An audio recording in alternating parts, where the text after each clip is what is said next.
Marcus Thompson had always been the class clown.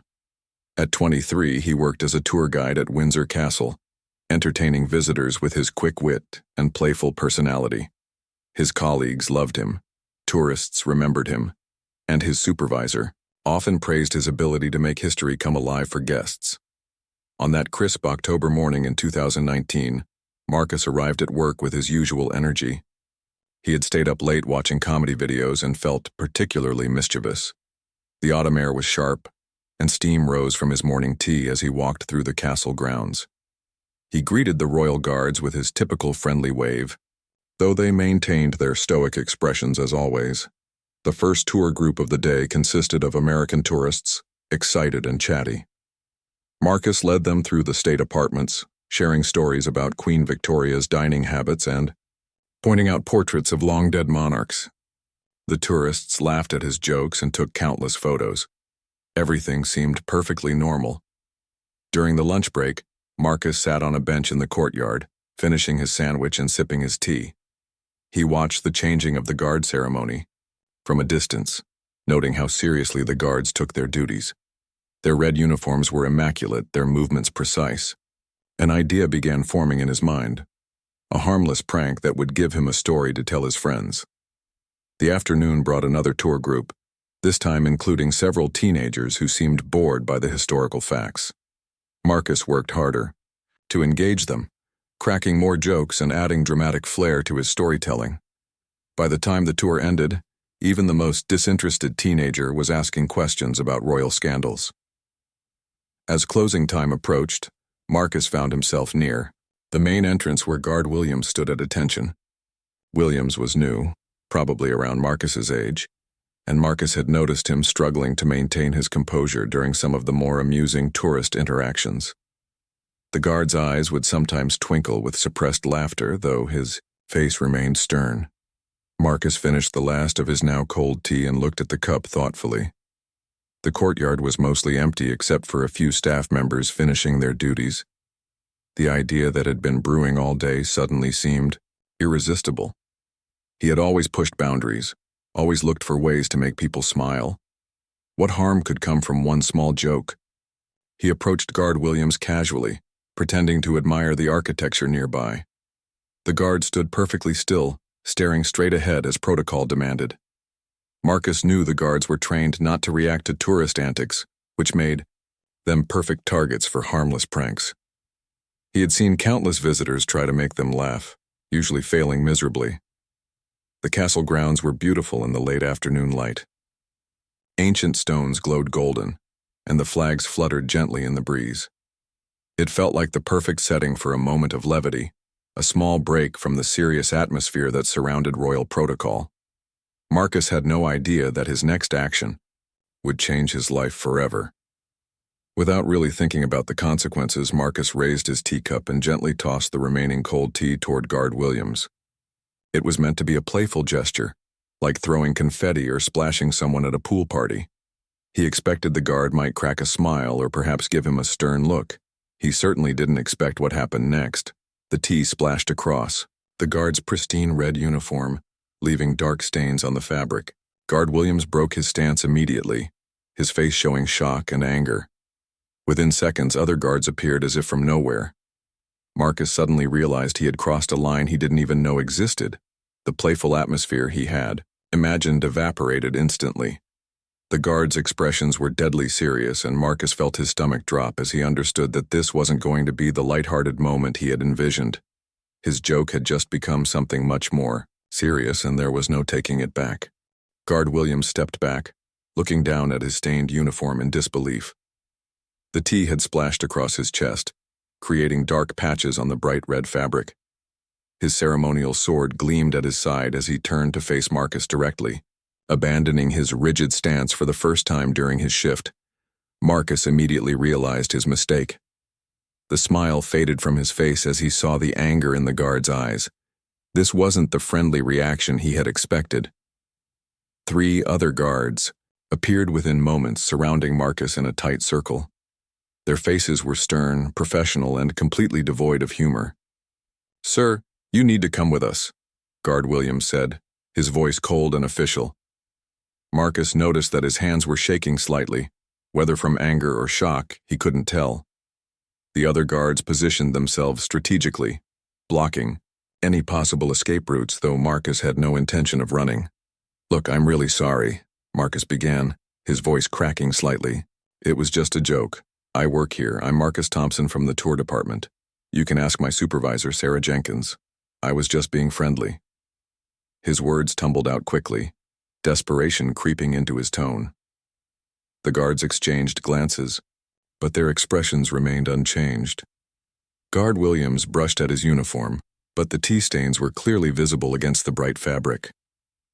"Working here doesn't give you the right to assault a member of the Royal Guard," he said firmly.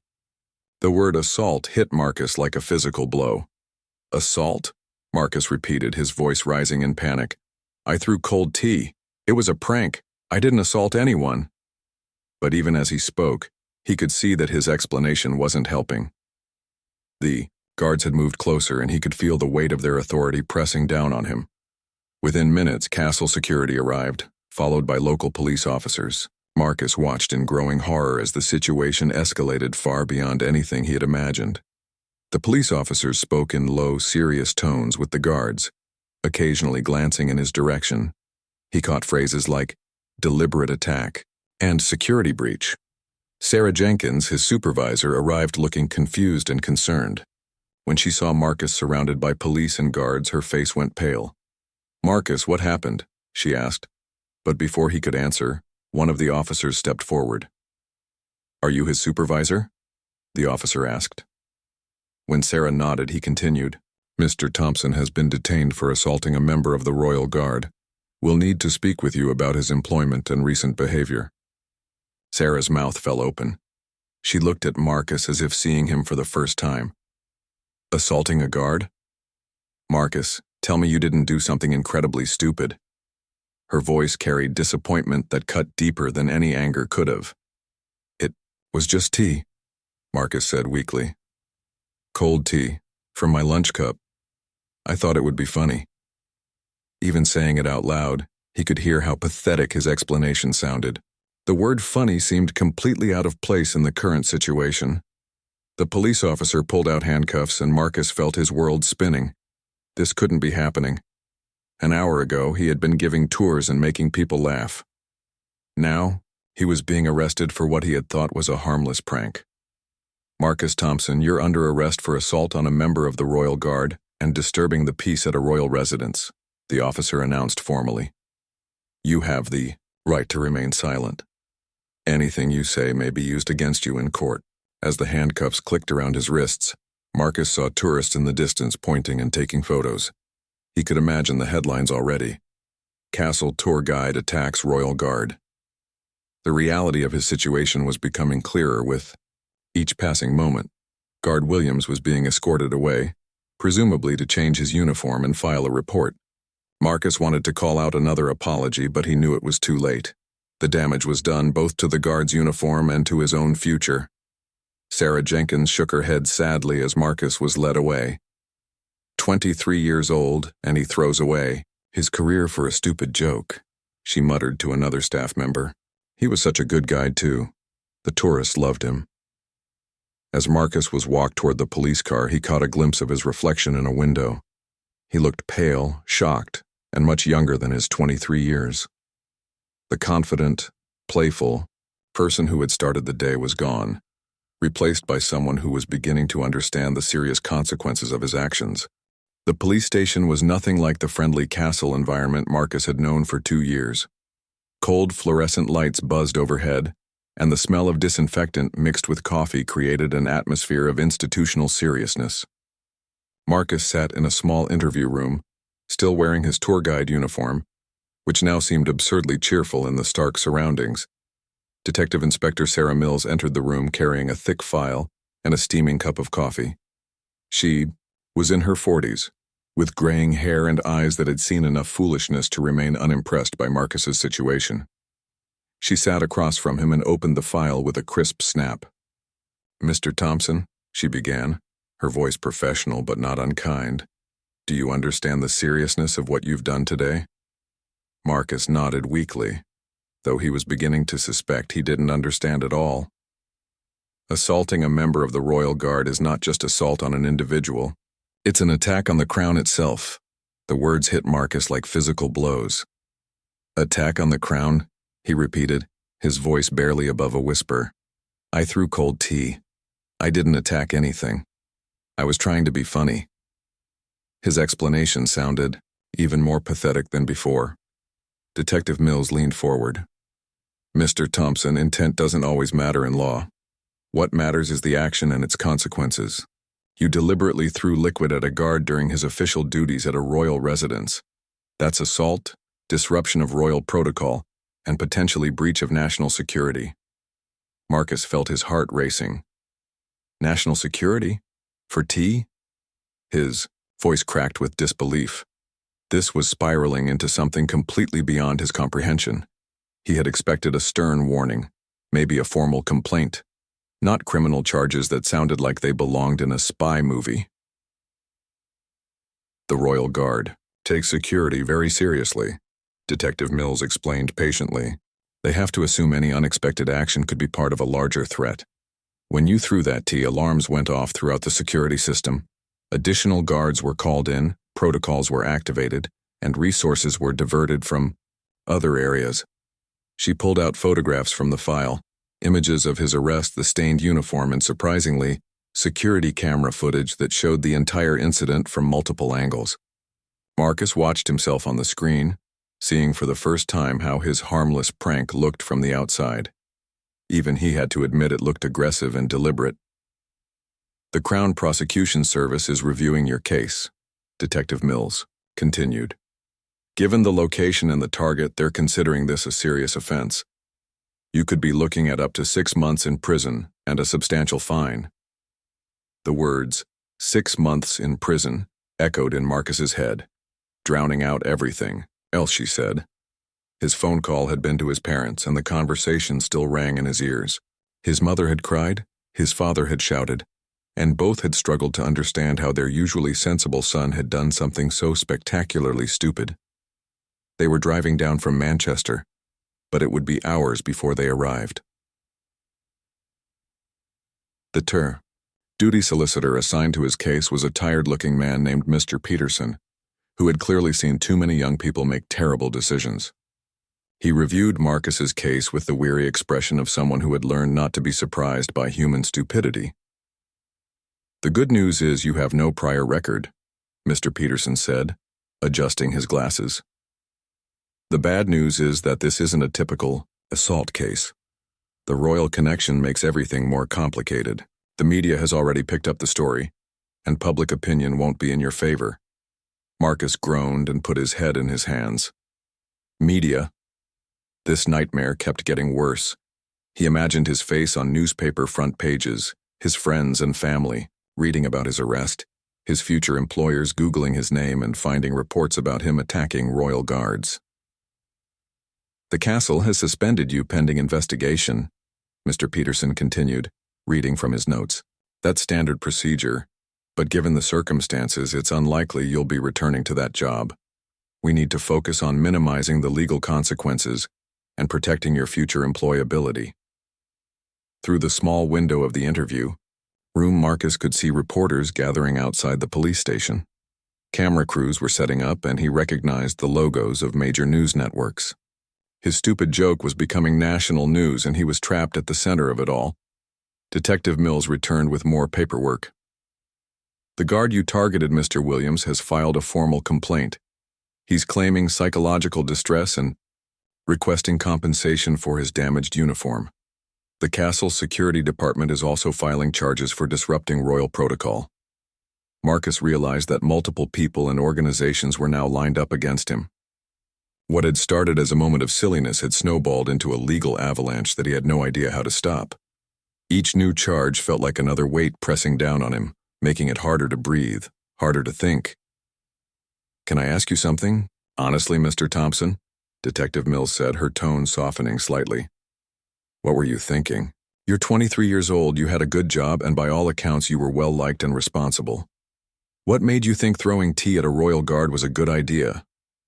Marcus looked up at her, tears forming in his eyes. I honestly don't. No, he whispered. I just thought it would be funny. I thought he might smile or maybe tell me off. I never imagined this. His voice broke on the last word, and he realized that his old life was probably over. Marcus woke up in his childhood bedroom to the sound of his mother crying downstairs. Sunlight streamed through curtains he hadn't seen in 2 years, and for a brief moment, he forgot where he was and why he was there. Then reality crashed back, along with the memory of being released on bail the previous evening. His father was already at the kitchen table when Marcus came down, a newspaper spread in front of him.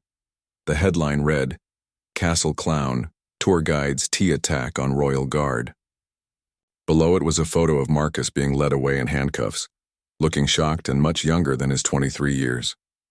"Look at this," his father said, his voice tight with controlled anger. He held up his phone, showing social media posts. "You're trending on Twitter. Teagate is what they're calling it. People are making memes out of you, Marcus. Memes." His mother, Ellen, sat down heavily beside him. Her eyes were red from crying, and she looked like she hadn't slept. "The neighbors have been calling all morning," she said quietly. Mrs. Henderson saw it on the morning news. "They showed our house, Marcus. They know where we live." Through the window, Marcus could see a small crowd of reporters on the street.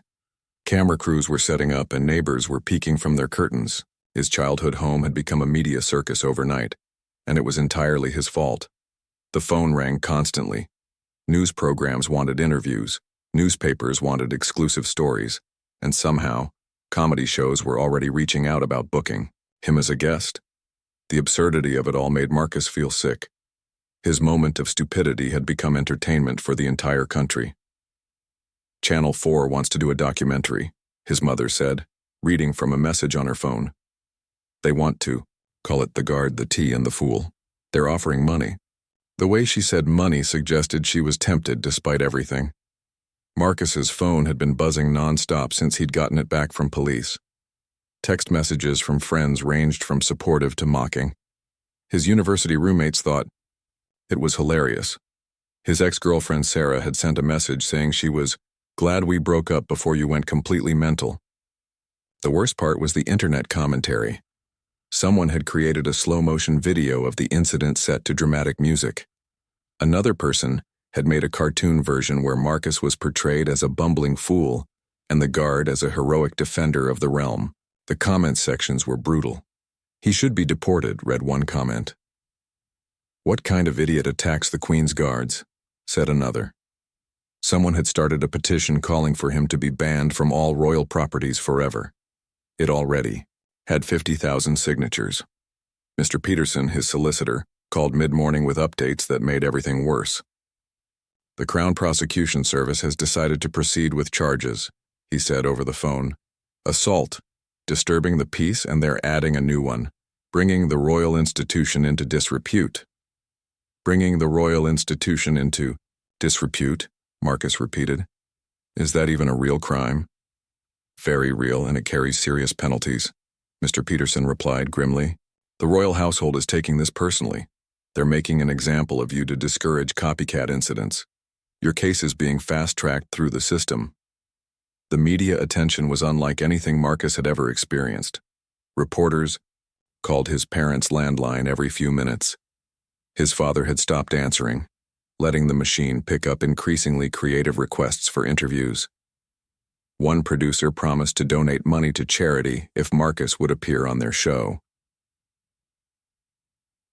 Bars. Afternoon, the story had evolved beyond the basic facts. Tabloids were digging into Marcus's past, interviewing his former teachers and childhood friends. Someone had found his old social media posts and was analyzing them for signs of anti-monarchist sentiment or criminal tendencies. Local man's decade-old tweet about royal wedding show's pattern of disrespect, read one headline. The tweet in question was Marcus joking about the price of wedding cake during Prince William's wedding. At the time, he'd been 15 years old. His former colleagues at the castle were being interviewed too. Most supported him, describing him as friendly and professional, but a few seemed eager to distance themselves. One guard mentioned that Marcus had always been a bit too familiar with security personnel. The psychological pressure was overwhelming. Every time Marcus looked outside, he saw cameras pointed at the house. Every time he checked his phone, there were new messages from strangers, some supportive but many cruel. His mother had started keeping the curtains closed during the day. "I can't go to work tomorrow," his father announced during dinner. "Every time someone Googles our family name now, they'll find this story. Your mother can't go shopping without people recognizing her. The postman asked if you were mentally stable." The weight of what he'd done to his family hit Marcus harder than any legal consequence could. His parents were proud, hard-working people who had raised him to be responsible and respectful. Now their quiet lives were disrupted by reporters' and neighbors' stares, all because of his moment of thoughtless stupidity. That evening, Marcus sat in his old bedroom, scrolling through news articles about himself. The story was spreading internationally. American news shows were covering it as a quirky British tale. Someone in Australia had started selling T-shirts with his mugshot and the phrase, "Tea time troublemaker." He realized that no matter what happened in court, this story would follow him forever. Future employers would Google his name and find this mess. Dating apps would connect his photos to news articles. His children, if he ever had any, would someday discover that their father was once famous for throwing tea at a royal guard. The joke that had lasted 30 seconds was going to haunt him for the rest of his life. The courthouse steps were packed with reporters and curious onlookers when Marcus arrived for his trial 3 months later. He had lost weight during the ordeal, and his usually cheerful demeanor had been replaced by a nervous, haunted look.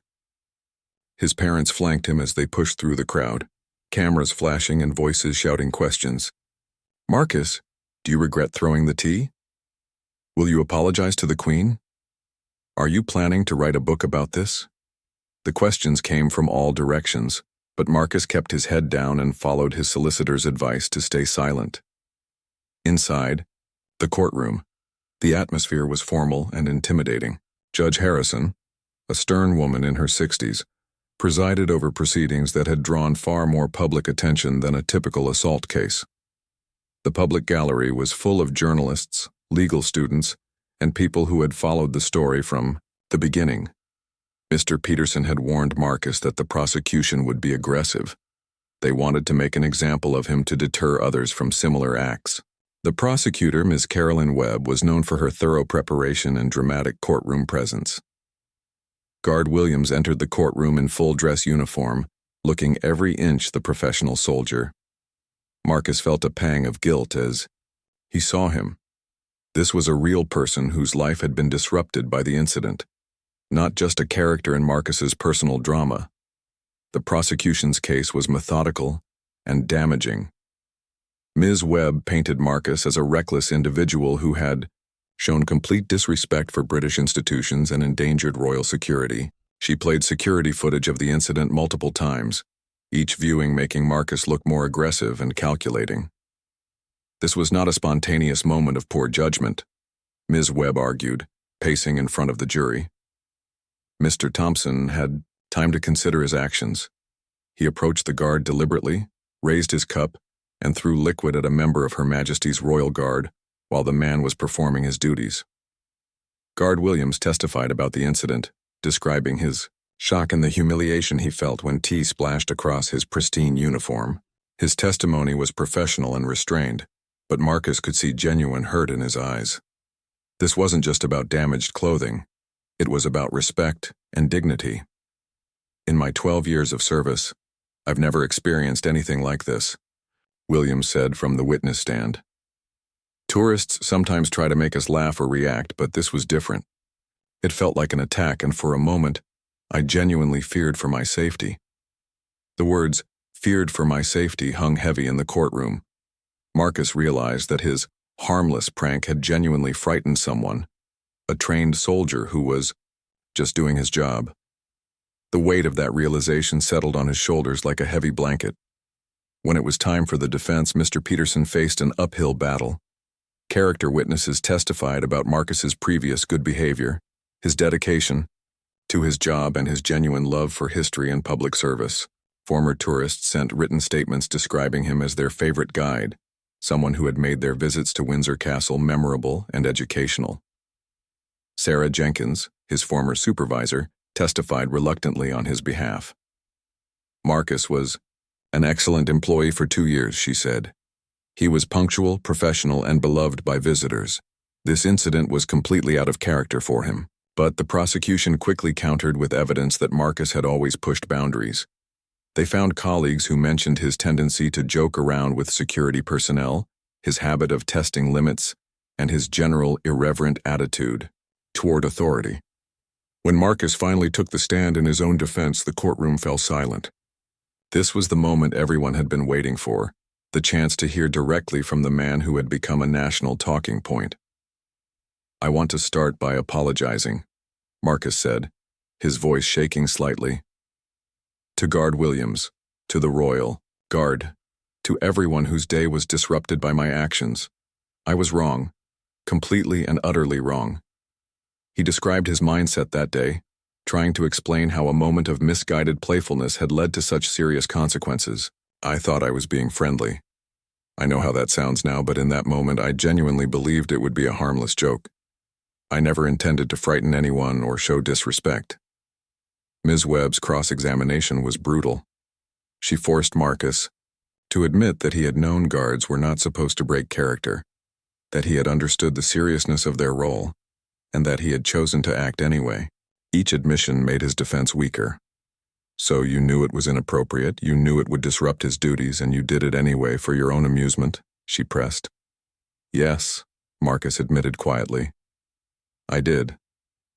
But then something unexpected happened. Guard Williams asked to make an additional statement. Judge Harrison allowed it despite the prosecution's objections. Williams stood and looked directly at Marcus for the first time since the incident. "Your Honor, I want to say something about Mr. Thompson's character," Williams began. "After this incident, I was angry and embarrassed, but over these past months I've learned more about him. His former colleagues speak highly of him. The tourists he guided remember him fondly. I believe he made a serious error in judgment, but I don't believe he's a bad person." The courtroom was dead silent. Williams continued, "I've received hundreds of messages of support, but Mr. Thompson has received death threats. I think the punishment has already exceeded the crime. I don't want to see a young man's life destroyed over one stupid mistake." Marcus felt tears welling up in his eyes. The man he had humiliated was now defending him in court. The gesture was so unexpected and generous that it took his breath away. Ms. Webb looked frustrated by this development, but the damage to her case was clear. If the victim himself was showing mercy, it would be difficult to argue for maximum punishment. Judge Harrison called for a recess to consider the testimony. As Marcus was led from the courtroom, he caught Guard Williams's eye and mouthed, "Thank you." The guard nodded slightly, the first sign of human connection they had shared since that terrible day. Judge Harrison returned to the courtroom after a 2-hour deliberation, her expression giving away nothing about her decision. The packed courtroom held its collective breath as Marcus stood to hear his fate. His parents sat in the front row, his mother clutching his father's hand tightly. "Mr. Thompson," Judge Harrison began, her voice carrying the weight of authority, "you have pleaded guilty to assault and disturbing the peace at a royal residence. These are serious charges that could result in significant penalties, including imprisonment." Marcus felt his knees weaken. 6 months of anxiety and media scrutiny had led to this moment, and he prepared himself for the worst possible outcome. However, the judge continued, "I have considered Guard Williams's testimony about your character and his request for leniency. I have also noted your genuine remorse and your previously clean record. While your actions were inexcusable, I believe they were the result of poor judgment rather than malicious intent." She paused, letting the tension build. "I am sentencing you to 6 months of community service, to be served at veterans organizations and historical societies. You will also pay compensation for the damaged uniform and court costs. Additionally, you are banned from all royal properties for 5 years. Relief flooded through Marcus so powerfully that he nearly collapsed. No prison time. No permanent criminal record if he completed his community service successfully. The judge's words continued, but he could barely process them through his overwhelming gratitude. Outside the courthouse, the media frenzy was intense but different from before. The story now had a redemptive angle. The guard's mercy had transformed Marcus from villain to a more sympathetic figure. Some headlines read, "Guards, Forgiveness saves tea thrower," and "Royal Guard shows true British spirit." Guard Williams waited near the courthouse steps as Marcus emerged. The crowd of reporters surged toward them, sensing a dramatic moment. Williams extended his hand to Marcus, and they shook hands in full view of the cameras. "I hope you've learned something from this experience," Williams said quietly. His words meant for Marcus but picked up by nearby microphones. "I've learned more than I ever wanted to," Marcus replied honestly. "Thank you for what you said in there. You didn't have to do that." Williams smiled slightly, the first real smile Marcus had seen from him. "Everyone deserves a second chance, mate. Just don't waste yours." The community service proved to be transformative for Marcus. Working with veterans taught him about real service and sacrifice. Many of the older men and women he helped had served their country in ways that made his tour guide job seem trivial. Their stories of duty and honor gave him a new perspective on respect for institutions. At the local history museum, Marcus discovered a passion for education that went beyond entertaining tourists. He began developing programs for school children, using his natural charisma to make history come alive in ways that were engaging but respectful. The museum director, initially skeptical about hiring someone with Marcus's notoriety, was impressed by his dedication. The media attention gradually died down, though Marcus occasionally received interview requests on anniversaries of the incident. He learned to decline most of them, preferring to let his actions speak louder than his words. The internet memes continued to circulate, but they became less frequent and less cruel over time. 18 months after the incident, Marcus received an unexpected letter. It was from Guard Williams, who had been promoted and was now training new recruits. He wrote about using Marcus's case as a teaching example, not to mock him, but to help new guards understand that behind every uniform is a human being deserving of respect. "Your case has become part of our training curriculum," Williams wrote. "But not in the way you might think. We talk about forgiveness, second chances, and the importance of seeing the person behind the mistake. In a strange way, your worst moment has helped make our guards more compassionate." Marcus kept the letter on his desk at the museum, where he now worked full-time as an education coordinator. His programs were popular with schools, and he had developed a reputation for being both entertaining and deeply respectful of historical subjects. Teachers often commented that he seemed to understand the weight of history in a way that other educators didn't. The 5-year ban from royal properties still stung, but Marcus had found purpose in his new career. He often thought about the irony. His love for history and public service hadn't died because of his mistake. It had been refined and deepened by the consequences. On quiet days at the museum, Marcus sometimes reflected on how a 30-second moment of poor judgment had changed everything. He had lost his dream job, endured months of public humiliation, and caused pain to his family and to Guard Williams. But he had also learned about mercy, redemption, and the power of taking responsibility for his actions. The tea stains on Guard Williams's uniform had been cleaned away within hours of the incident. The stains on Marcus's reputation took much longer to fade, but they did eventually fade. What remained was a deeper understanding of respect, dignity, and the weight that seemingly small actions can carry. Years later, when people occasionally recognized him as that guy who threw tea at the guard, Marcus would smile and nod. He no longer felt shame about the incident. Instead, he felt grateful. It had been the worst and best thing that ever happened to him, teaching him lessons about humility and second chances that he never could have learned any other way. The joke that burned his hands with embarrassment had ultimately warmed his heart with wisdom about what really mattered in life.